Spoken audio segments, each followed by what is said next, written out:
إِلَّا الَّذِينَ صَبَرُوا وَعَمِلُوا الصَّالِحَاتِ أُولَئِكَ لَهُم مَّغْفِرَةٌ وَأَجْرٌ كَبِيرٌ.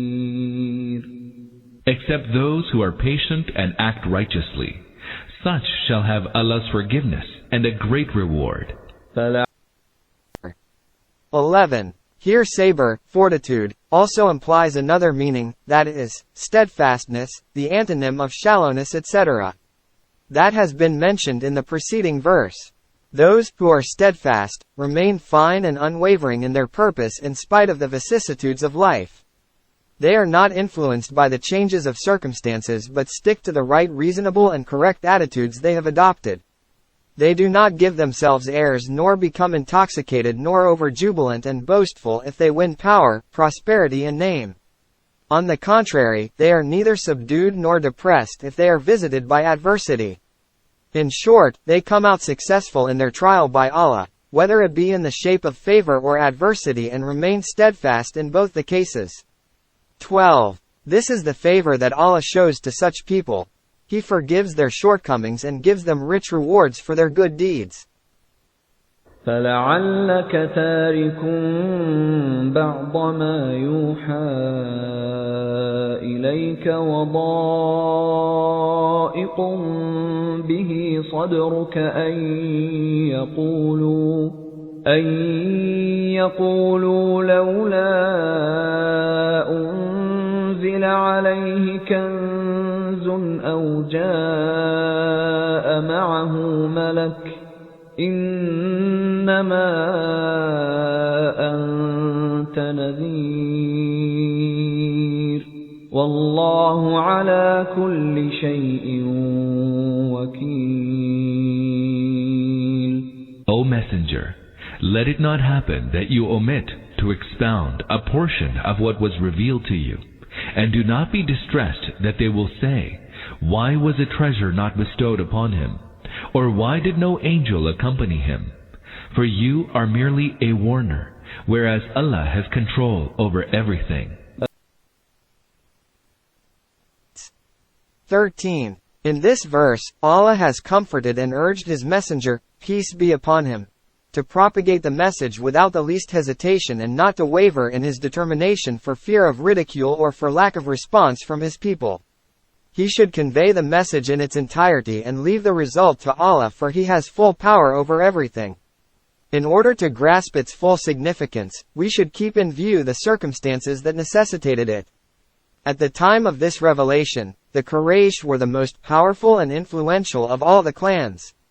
As they were the guardians of the Kaaba, Makkah, the religious center of the Arabs, they enjoyed religious, economic, and political superiority over the entered Arabia. Thus it was quite natural that they should resent and oppose that message which proclaimed, the religion of which you are the leaders is absolutely false, and the system of life you are following is rotten to the core. As you are rejecting the message, torment of Allah is threatening you. The only way of escape from it is that you should accept the right way and the righteous system of life I have brought from Allah. Obviously this message struck a hard blow at their superiority, and therefore they were averse to it from the very beginning. The second reason why they did not accept it was that the Messenger, peace be upon him, possessed nothing extraordinary to convince the people of his prophethood except his pure character and his rational and understandable message. Then for the Quraysh, there was nothing to warrant a torment from Allah except the rotten condition of their religion, morality and culture. On the contrary, there was prosperity to delude them that was a sure sign of the favors of Allah and of their gods and goddesses, which was a clear proof that the ways they were following were the right ways. The inevitable result was that only a small minority of those people, who had sound minds and hearts, accepted the message, and the remaining large majority became hostile to it. Then some of them tried to suppress the message by persecutions, and some did their worst to defame it by false accusations and frivolous objections, and others resorted to calculated indifference to discourage it. There were still others who adopted an attitude of ridicule, derision, taunt and mockery in order to make light of it. The above condition went on for many years and was liable to fill one with despair and discouragement.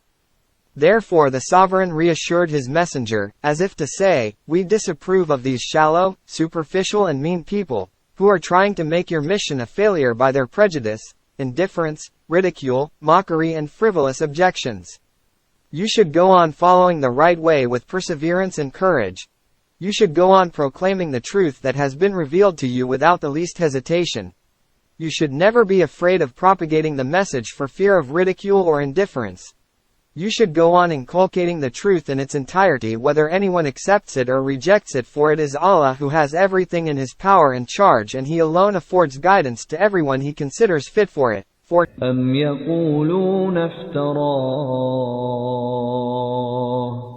قل فأتوا بعشر سور مثله مفتريات وادعوا من استطعتم من دون الله إن كنتم صادقين.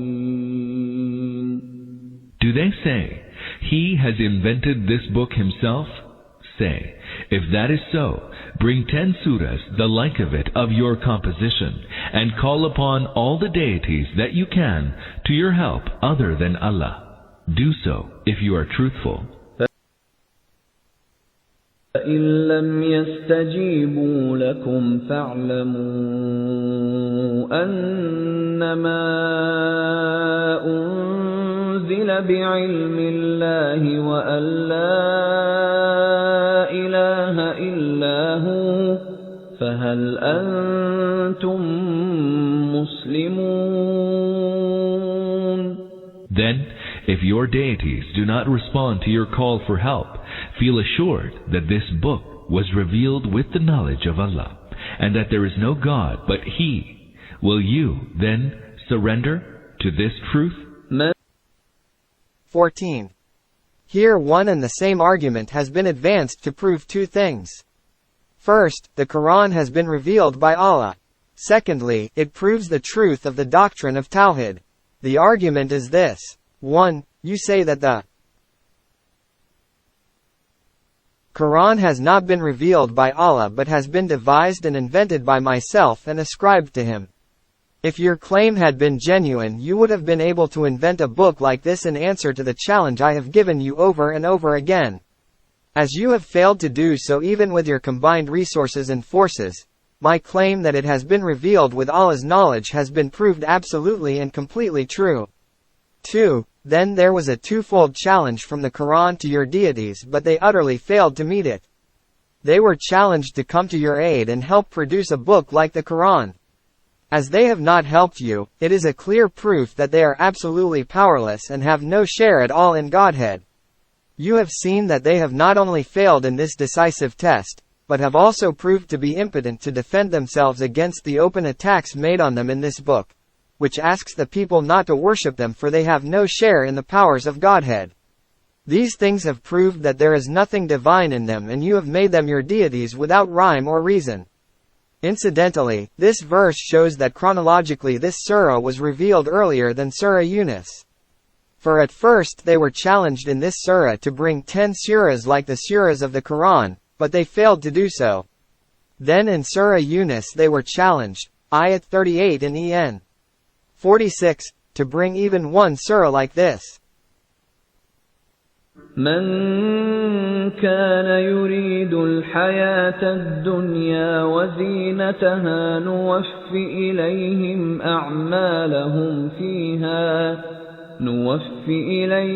أعمالهم فيها وهم فيها لا يبخسون. Those who merely seek the present world and its adornment, we fully recompense them for their work in this world, and they are made to suffer no diminution in it concerning what is their due. 15. This general statement has been made in continuation of the theme of the preceding verses, to refute the false excuses of the disbelievers mentioned therein for rejecting the message of the Quran. This verse says that in general those people who rejected the Quran then, and are rejecting it now, were the worshippers of this world and its pleasures. As the root cause of their rejection was, and as this false creed that there is nothing more valuable than the pleasures of this world and its material gains. And there should be no restrictions, like the ones imposed in the Quran, on their acquisition. They first made this choice, and afterwards invented arguments, like the ones mentioned in the Quran, to deceive their own minds and those of others. Concerning what is their due. أولئك الذين ليس لهم في الآخرة إلا النار وحبط ما صنعوا فيها وباطل ما كانوا يعملون. They are the ones who shall have nothing in the hereafter except fire. There they shall come to know that their deeds in the world have come to naught, and that whatever they have done is absolutely useless. 16. This is a clear and stern warning to the worshippers of the world. They should know that they will get the full reward for the exertions, whatever they be, they put forth in order to acquire the worldly gains, but they should note it well that they would get nothing in the next world. As they confined their efforts to the benefits of this world, and did nothing to earn the benefits of the next world, they should expect nothing for the deeds they have done for the material gains of this world. In order to illustrate this, let us take the case of a person who desires to build a palace for himself in this world and adopts all those devices, measures and means which help build such a palace. Most surely, he will succeed in building a grand palace, for no brick will refuse to stick to its place simply because he was an unbeliever. But it is equally obvious that he shall have to leave behind in this world that grand palace along with all its furnishings as soon as he breathes his last breath. For there is no reason why the palace he had built, or done anything else, for this world, should be credited to him in the next world, if he had done nothing to provide himself with a palace in the next world. For only those who provide for themselves with the necessary material for a palace in the next world in accordance with the divine law, deserve to get a palace there. Now a question arises in regard to the logical conclusion of this argument, according to which he should not get a palace in the next world. It is this: well, he may not get a palace, but why should he be thrown into the fire of hell? The answer is this, and the Quran itself has given this same answer in different places: that the one who exerts and works only for a palace in this world in utter disregard of the hereafter, naturally and inevitably adopts such treasures and means as help build a large fire for himself in the hell. Refer to En. 12 of Surah Yunus. أفمن كان على بينة من ربه ويتلوه شاهد منه ومن قبله كتاب موسى إماما ورحمة أولئك يؤمنون به ومن يكفر به من الأحزاب فالنار موعده فلا تك في مرية منه إنه الحق من ربك ولكن أكثر الناس لا يؤمنون. Can it happen that he who enjoyed a clear evidence from his Lord, which is subsequently followed by a witness from him in his support, and prior to that was the book of Moses, peace be upon him, revealed as a guide and a mercy, would even such a person deny the truth in the manner of those who adore the life of this world? Rather, such persons are bound to believe in it. The fire shall be the promised resort of the groups of people that disbelieve. So be in no doubt about it, for this indeed is the truth from your Lord, although most people do not believe. Point 17. This shows that even apart from revelation, there is ample evidence in man's own self, in the structure of the heavens and the earth, and in the order that prevails in the universe to prove that God is the only creator, master, Lord and sovereign of the universe. The evidence referred to above also inclines man to believe that the present life will be followed by another one in which man will be required to render an account of his deeds and wherein he might be requited.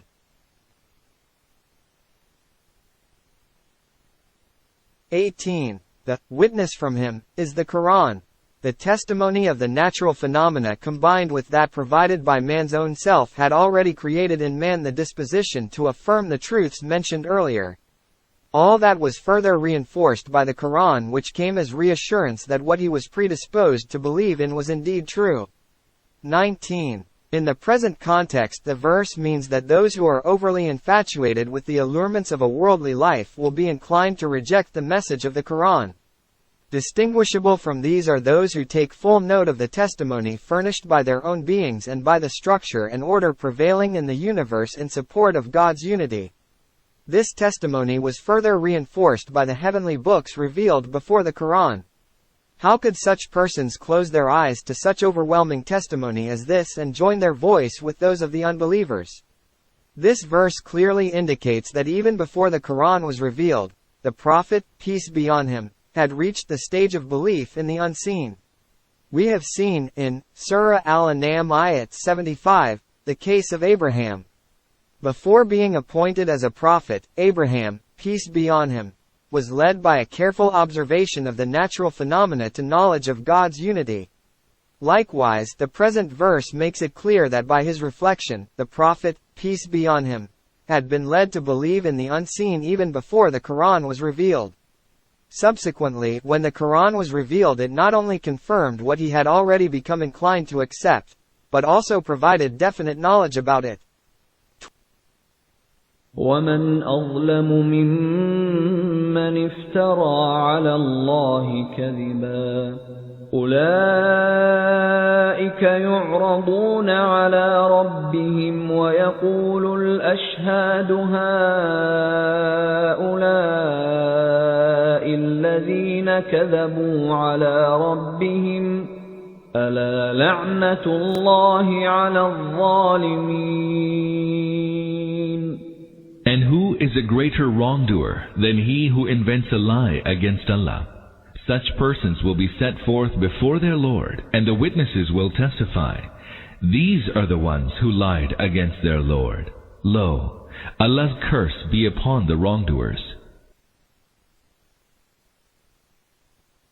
20. To invent a lie against God consists of stating that beings other than God also have a share with God in His Godhead, that like God they are also entitled to be served and worshipped by God's creatures.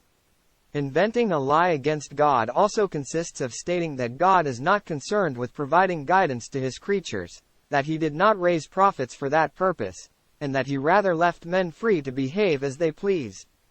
Inventing a lie against God also consists of stating that God created human beings by way of jest and sport, and that He will not have them render an account to Him, and that He will not requite them for their deeds. 21. Such a proclamation would be made on the Day of Judgment. 22. الذين يصدون عن سبيل الله ويبغونها عوجا وهم بالآخرة هم كافرون. Upon those who bar people from the way of Allah, and seek in it crookedness, and disbelieve in the hereafter. 22. This is a parenthetical statement. That is, that God's curse will be proclaimed in the hereafter against those who are guilty of the crimes mentioned. 23. Such persons do not like the straight way being expounded to them. They would rather have the straight way rendered crooked by altering it under the influence of lust, prejudice, fancy, and superstition. It is only after the way that was once straight has been rendered crooked that they will be willing to accept it. أولئك لم يكونوا معجزين في الأرض وما كان لهم من دون الله من أولياء يضاعف لهم العذاب ما كانوا يستطيعون السمع وما كانوا يبصرون. They had no power to frustrate Allah's plan on earth, nor did they have any protectors against Allah. Their chastisement will be doubled. They were unable to hear, nor could they see. 24. This, again, refers to what will happen in the next life. 25. They will suffer punishment for being in error and for misleading others and leaving behind a legacy of error and misguidance for coming generations. Surah Al-Araf, En. 30. أولئك الذين خسروا أنفسهم وضل عنهم ما كانوا يفترون. They caused utter loss to themselves, and all that they had invented failed them.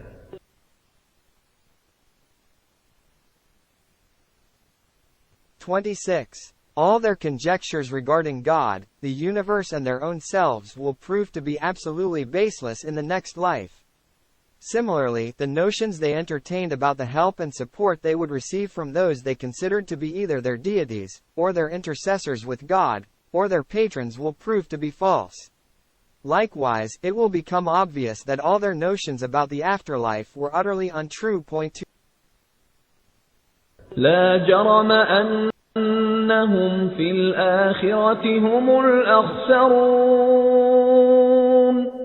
Doubtlessly, they shall be the greatest losers in the hereafter. إن الذين آمنوا وعملوا الصالحات وأخبتوا